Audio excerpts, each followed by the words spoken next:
মার্কিন সামরিক স্থাপনা ও সম্পদ লক্ষ্য করে ইরান যেসব ড্রোন হামলা চালাচ্ছে সেগুলো প্রতিটি নিখুঁতভাবে ভূপাতিত করার সক্ষমতা যুক্তরাষ্ট্রের নাও থাকতে পারে বলে আশঙ্কা করছেন যুক্তরাষ্ট্রের শীর্ষ সামরিক কর্মকর্তারা।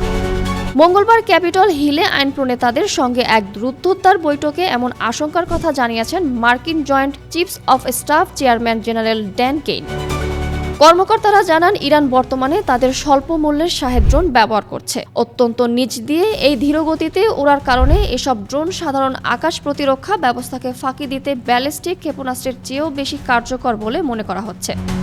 প্রশাসনের একজন জ্যেষ্ঠ কর্মকর্তা জানান, যুক্তরাষ্ট্রের ব্যয়বহুল পেট্রিয়ট ও থাই ইন্টারসেপ্টর ক্ষেপণাস্ত্রগুলো নিঃশেষ করে ফেলাই ইরানের কৌশল। এই যুদ্ধের খরচও আকাশচুম্বী। প্রতিরক্ষা মন্ত্রণালয়ের এক প্রাথমিক বিশ্লেষণ অনুযায়ী যুদ্ধের প্রথম কয়েকদিন প্রতিদিন প্রায় $200 কোটি ব্যয় করেছে যুক্তরাষ্ট্র। বর্তমানে এই ব্যয় দিনে $100 কোটি নেমে এসেছে এবং সামনে তা আরও কমতে পারে বলে ধারণা করা হচ্ছে।